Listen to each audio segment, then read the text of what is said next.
Johar everyone, welcome to my channel Kasu Satta vlog. और आज है 26 नवंबर और हम जा रहे हैं ट्रेड फेयर पे, जिसके पासेस मुझे चाचू ने दिया था। तो आगे मिलते हैं फिर। Okay, stay tuned.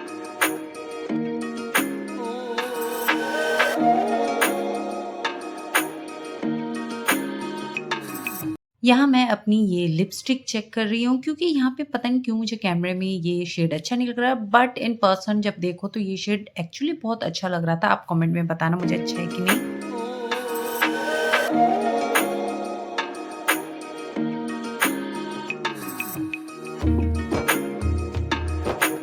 So finally हम ये देखिए ट्रेड फेयर, ये जो रेड सी बिल्डिंग देख रहे हो, इसमें गेट नंबर 4 और 5 है। लास्ट ईयर जब हमने एंट्री किया था गेट नंबर 10 से किया था, क्योंकि उस टाइम हम ये ऑटो में आए थे।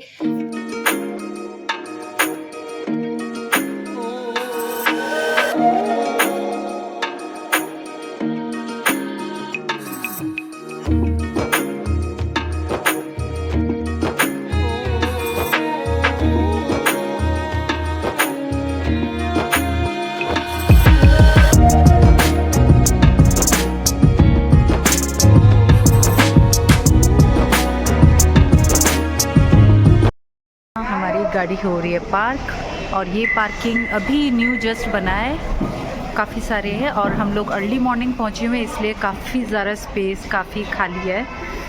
नहीं तो वरना हम हमेशा ऑटो टैक्सी में ही आते हैं, कैब करके आते हैं, बट आज हम आए हैं अपनी कार में, क्योंकि हमें पार्किंग मिल चुका है। और यहाँ का जो पार्किंग चार्ज है 100 रुपीज़ है फॉर 12 आवर्स के लिए। और ये बेसमेंट है, सो यहाँ से आपको डायरेक्शन मिल जाएगा। सो यहाँ से जब हम ऊपर की साइड जाएंगे, सो हमें हॉल नंबर 2, 3, 4 और 5 मिल जाएगा। और ये देखिए, मेरे कुन्नू ने दूर से ही भैया को देख लिया, पीहू जैसन को देखा तो भागता हो गया और वहाँ पे गिर भी गया। और यहाँ देखिए पीहू ने हाई किया, जैसन किसी चीज़ के लिए शायद गुस्सा है, इसलिए वो अपना मूड ऑफ करके बैठा हुआ है। सो यहाँ पे हमने अपने पासेस दिखा दिए, बल्कि फ्री के पासेस हैं जो मेरे चाचू ने दिया मुझे। और देन उसके बाद हम आगे गए, और ये देखिए इस तरह से चेकिंग होती है लगेज वगैरह, जो कि हमारी एंट्री हो चुकी है। ये अभी अभी न्यू बना है। चलिए पीहू। और जैसे ही हमारी सारी चेकिंग हो गई, हम ऊपर की साइड जा रहे थे, तो एक्चुअली हम सब कंफ्यूज हो रहे थे, कहीं हम एग्जिट की तरफ तो नहीं जा रहे, क्योंकि ये फर्स्ट टाइम बेसमेंट अब नया खुला है, तो हमारे लिए भी थोड़ा कंफ्यूजन था। तो हमने कहा लोगों को फॉलो कर लेते हैं, अगर एग्जिट का होगा तो एग्जिट से बाहर जाएंगे नहीं, किसी और से पूछ लेंगे। बट नहीं, हम सही रास्ते पे ही जा रहे थे। और जैसे ही हम लोग ऊपर की तरफ पहुंचे, तो हमें यहाँ पे हॉल नंबर 2, 3, 4 और 5 मिला। सो हमारे पास का जो था ये हॉल नंबर 5 था। सो थोड़ा सा आपकी जानकारी के लिए बता देती हूँ, अब ये ट्रेड फेयर खुला है, तो इसका पार्टनर स्टेट इस बार बिहार और केरल है, और फोकस स्टेट इसका झारखंड, महाराष्ट्र, यूपी, दिल्ली एंड जम्मू कश्मीर है। सो जैसे ही हम हॉल नंबर 5 में गए, वहां एंट्री करते ही ये इंडियन स्टेट और यूनियन टेरिटरी के पवेलियन मिले काफी सारे, जो कि मेरे तो सिर के ऊपर से चला गया। मुझे इसकी कोई नॉलेज नहीं है, बस मुझे तो ये चाहिए कि हाँ कहाँ पे कौन सा स्टेट मिल रहा। और ये देखिए यहाँ पे पीएम के मन की बात की भी थी, जहाँ पे आप अपनी मन की बात कर सकते हो, जो कि मोदी जी हर बार करते हैं, ये महीने में एक बार आई थिंक करते हैं, वो भी मुझे नॉलेज नहीं है यार। तो यहाँ पे ये लोग मुझे बोल रहे थे कि मैम आप भी मन की बात बोलो, तो मैं उनको बोल रही थी नहीं, मैं कुछ देर बात करूंगी, पहले मैं घूम लूँ। सो मैं यहाँ पे ना इधर उधर देख रही थी, मैं भैया को भी बोल रही थी, अरे भैया यहाँ पे तो सारी चीजें मोदी जी की हैं और तो कुछ दिख ही नहीं रहा है ये हॉल नंबर 5 में।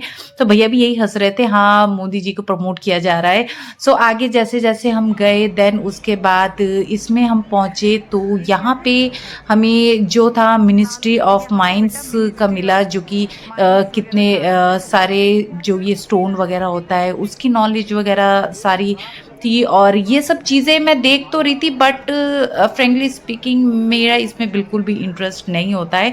मैं तो मेन जिस काम के लिए आई हूँ मैं उसी को ही देखने के लिए आई थी। और ये सब स्टोन वगैरह दिखा रहे थे, ये सब थे कि कैसे ये बाद में स्टोन बन जाते हैं, ये सब ब्ला ब्ला।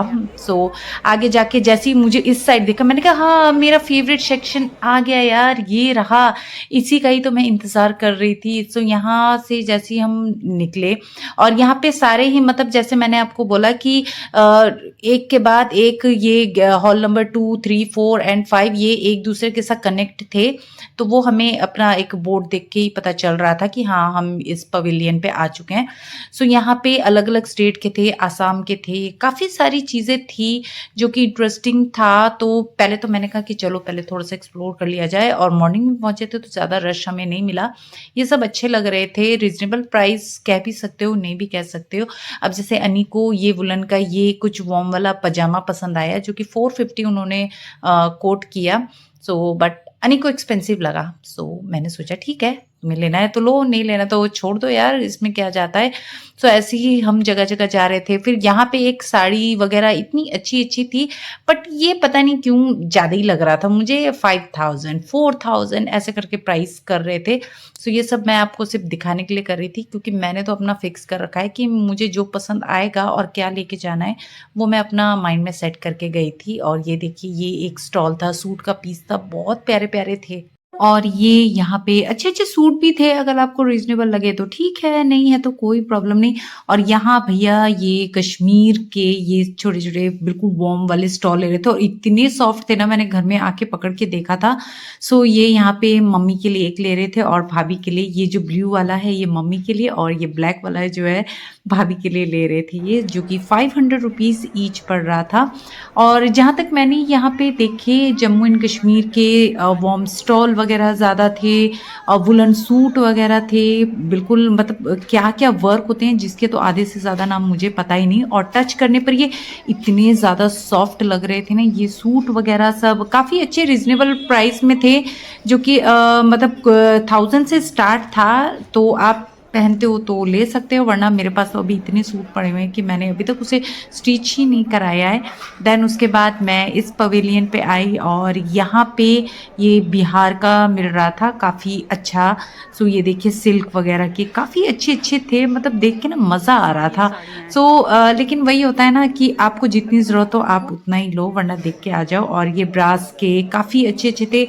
इसके तो मुझे बहुत ज़्यादा एक्सपेंसिव ही लगा, पता नहीं क्यों। मतलब ये 7000 8000 लेना तो नहीं है, बट मैं आपके नॉलेज के लिए थोड़ा-सा ये प्राइस वगैरह पूछ रही थी। और यहाँ मैं पॉइंट कर रही हूँ ना, ये मुझे 20,000 बता रहे थे। तो मैंने कहा ओह माय गॉश! जिसको लेना होगा वो तो ले ही लेगा।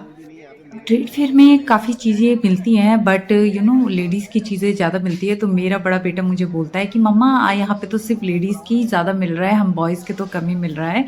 तो मैं बच्चे को ये बोल रही थी, क्योंकि लेडीज़ ज़्यादा शॉपिंग करती हैं। और यहाँ पे फिर मेरे भैया को कुछ पसंद आया पीहू के लिए। अब भैया को ये होता है, पीहू को ये भी खरीद के दूँ, वो भी खरीद के दूँ। आई थिंक सब पापा ऐसे ही होते हैं, अपनी बेटी के लिए कुछ ना कुछ। ये इतना तो वो जैसन के लिए भी नहीं कर रहे थे जितना वो पीहू के लिए, पीहू ये ट्राई करो, पीहू वो ट्राई करो, ये अच्छा लगेगा।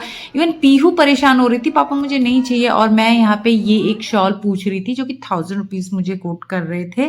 देन उसी के बिल्कुल साइड में ही ये वुडन का मिल रहा था, काफ़ी क्यूट थे, वुडन के टॉय वगैरह थे।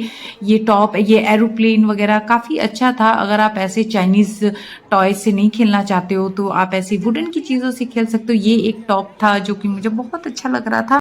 मैंने अपने कुन्नू को बोला भी था इसे ले लो, बट उसे एक बर्ड पसंद आई थी चीनी मिट्टी की, जो मैंने ही सजेस्ट किया था कि बेटा इसे ले लो, क्योंकि लास्ट टाइम हमने दिल्ली हाट से लिया था। तो वो उसको पसंद आया, तो उसे वही लेना था, तो ये वाला लेना उसका ड्रॉप हो गया। देन आगे हम ये लखनऊ की तरफ पहुँचे, और ये देखिए, ये एक इतना प्यारा सूट था ना, मतलब मन कर रहा था ले लूं। तो अनी को भी पसंद आया, तो मैंने वहाँ पे प्राइस पूछा इसका कि इसका क्या प्राइस है, और उन्होंने बोला 16,500। OMG, 16,000 सुनते ही मेरे तो होश उड़ गए। मैंने कहा 16,000, मैं अगर 600 के भी सूट लेती हूँ ना, एक और दो बार पहन के फिर मैं उसे बाहर पहनती ही नहीं हूँ, सीधा घर में पहन के बिल्कुल रफ कर देती हूँ। और ये 16,000 का सूट लूँगी, नो वे यार।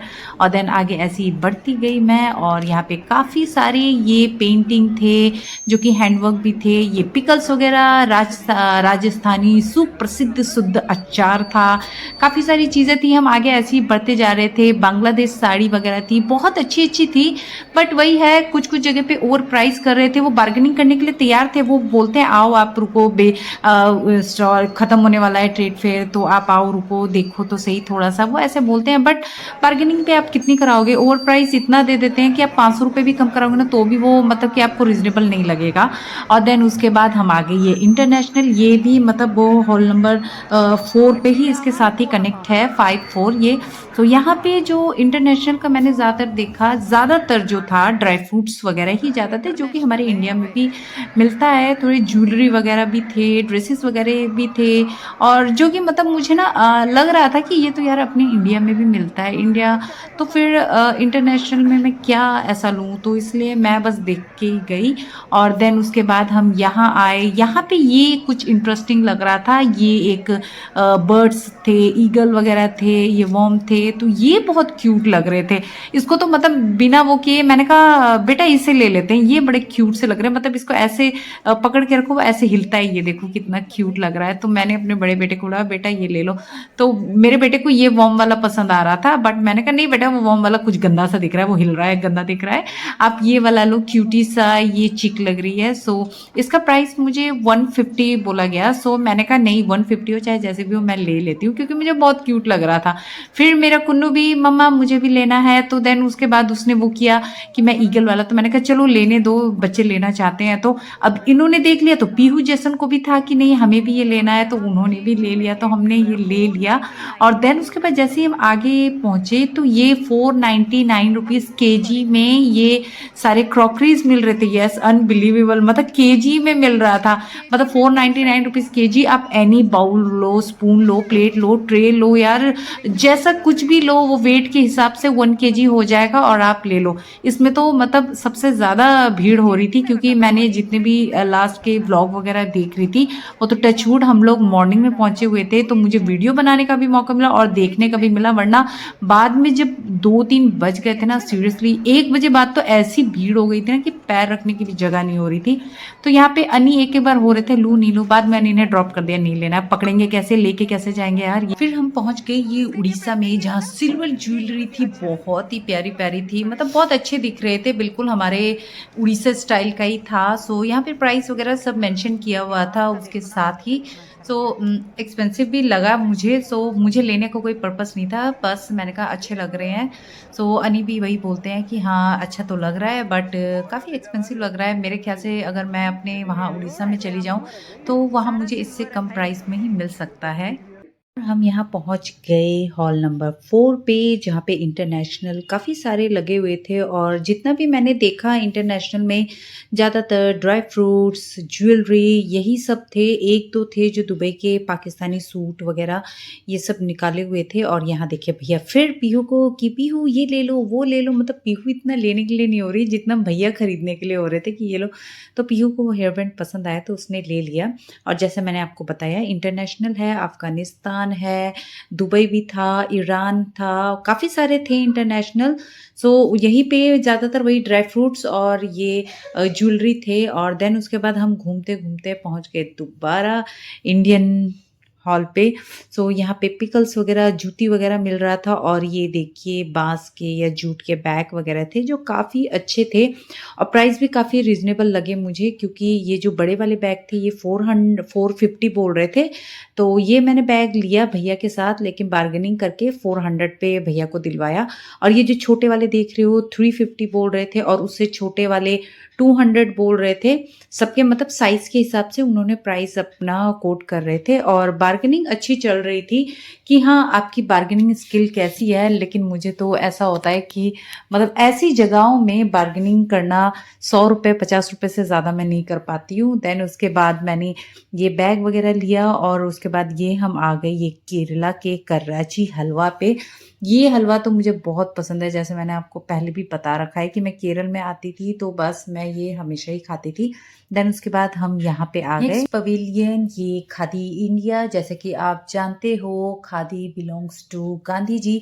सो यहाँ पे सारी प्योर मिट्टी की चीज़ें वगैरह थी, लेकिन थोड़ी एक्सपेंसिव थी। ये पॉट मैंने जैसे पूछा तो उन्होंने 800 मुझे कोट किया।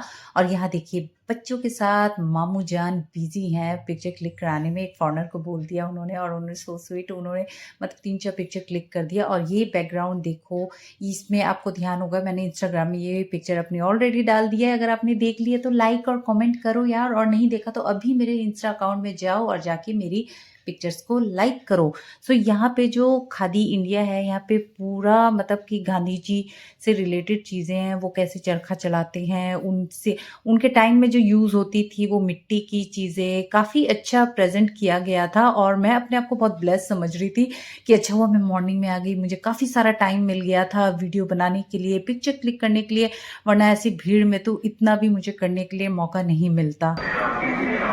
ये रहा हमारा चंद्रयान और ये हमारे मोदी जी।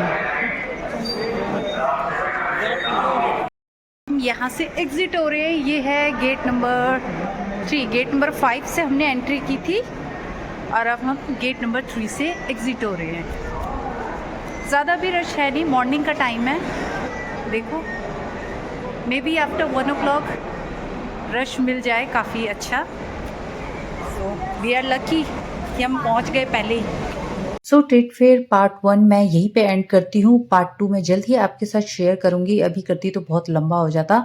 सो आज का अगर पार्ट 1 व्लॉग आपको पसंद आया तो जल्दी से मेरे चैनल को सब्सक्राइब, लाइक, शेयर करें। सो मिलते हैं, बाय बाय, टेक केयर, जोहार।